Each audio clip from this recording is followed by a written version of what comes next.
You heard the judge there. No decision today. He'll take it under advisement. He'll give his decision at a later date. I want to bring in my guest. Joining me now to discuss his national trial attorney, Michael Jaafar. Michael, great to see you. Thank you so much, as always, for joining me here on the program. And this is a tough one, Mike. When you look at it at its heart, it's a domestic violence case. Right? It's not one that we're used to seeing, but it's a domestic violence case. Two brothers.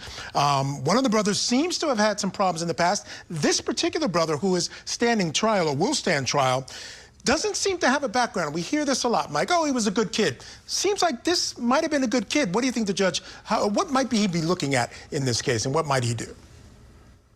This is a Greek tragedy of epic proportions. So here's my take on this case, right? So murder is a capital offense in Massachusetts. So it's technically punishable by life in prison without parole. So this gives this judge broad authority to deny the bail outright, and he would be standing on good ground if he does that. However, courts can set bail in murder cases even if the evidence of guilt is not strong or the facts suggest some sort of a justification such as self-defense. This case qualifies. I like what the defense attorney did, which is she went deep into the economics of the family so that the judge could have a textured fact pattern to decide on. It's not just, hey, I'm going to set a very low bail, $20,000. Well, $20,000 for this family, judge, you might as well make it at $10 billion. That's essentially what she was telling the judge. Either make the bail $2,000 or make it $10 million.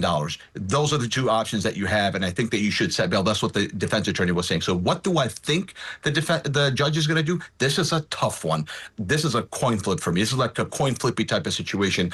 I think he might let the kid out on bail after maybe 30 days after a cooling off period. I think that's what he would do. I don't think he's going to let him out in the next couple of weeks. I don't think he'll let him out at all, but if he is going to let him out, he's not going to let him out for at least another 30, maybe 60 days. He's going to let him stew a little bit to kind of calm down the situation, because it's on the judge's hands if he lets him out and something else happens. Some other family member hurts him, kills him, or he defends himself from another family member. This is a tough one. Yeah, and, you know, there are a lot of factors in his favor. He's got ties to the community. Defense attorney made that clear. Folks in the courtroom supporting him. Even his dad was around. You know, part of the problem, though, he doesn't have a lot of criminal history. I don't believe he's a risk of flight. Not a lot of money in the family. The question is whether he's a danger to the public. And there's this one point that was brought up by the prosecutors. Now, the defense attorney said if he got out, he'd likely stay with his mom. And one of the things pointed to by the prosecutors that I thought was a really good point in terms of his dangers to the community is Mom said she didn't know that he had the gun. So if he goes back to his mother and she doesn't have that kind of control over him to know when he has a gun, a large caliber gun in the house, how do we know that he's not going to be a danger, Mike? That's part of the problem. That's an excellent point. The defense attorney knew that would be a problem, so that's why in her illustration she said, we don't know where the gun came from. Also, the Commonwealth doesn't know where the gun came from. So she was telling the judge, essentially, she's giving him like an arrow in his quiver if he wants to let him out, to say, maybe my client never even brought in the gun. That's what she was intimating. And you know what? Now that you bring it up, Michael, I'm glad you brought it up.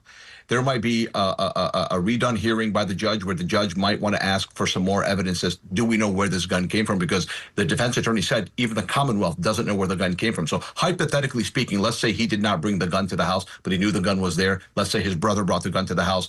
That would change the judge's decision. So I'm glad you brought that up. Hadn't thought about it till you just brought it up. So that is the biggest point, because if he did bring the gun to the house, he's not getting bail. I don't care. Even if he wins the lottery tomorrow, he's in jail until the trial is over if he brought the gun. Yeah, I would agree. And the mom, in her initial statement to police, says that it's his gun. He got his gun. Later on, she changes it and says, oh, I just meant he had it in his hand. I don't know where he got it. I wasn't aware there was a gun in the house. And as I think about this case, and if it goes to trial, Mike, it's really going to be her testimony that's going to either put her son away or keep him out.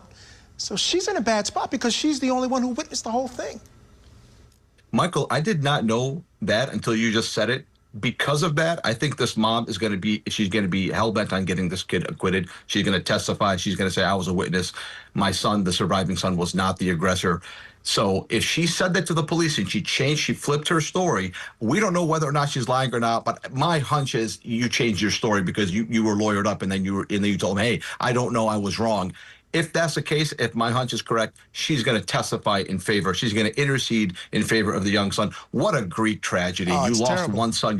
That's terrible. It's terrible. And again, Terrible. he is claiming self-defense, Mike. So, her testimony is going to be key. And I wonder if he'll testify as well. All right, hold on, Mike. I'm going to step aside here.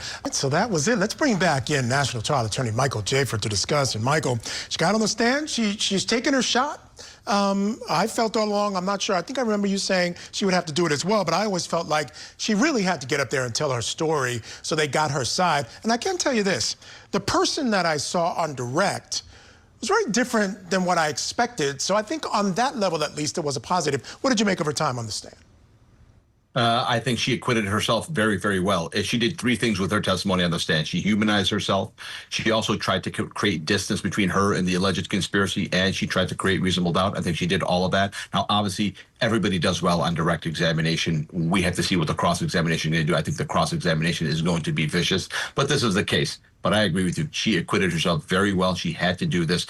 Look, I'm different than most of my colleagues. I'm not saying I'm right. I'm not saying I'm wrong, but I'm different in one regard.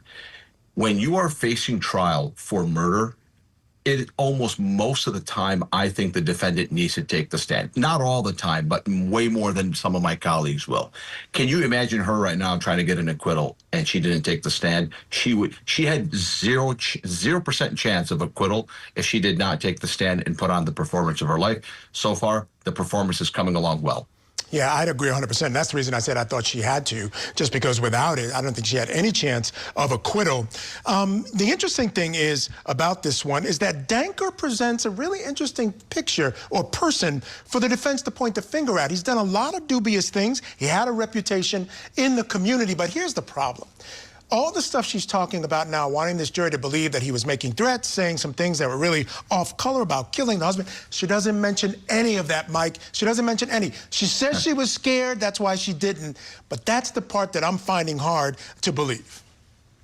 I use Greek mythology to describe trials, and I think that one of the things that she's running afoul of is maybe she might offend the gods of the jury. The gods of the jury punish you if they feel that you are insulting their intelligence.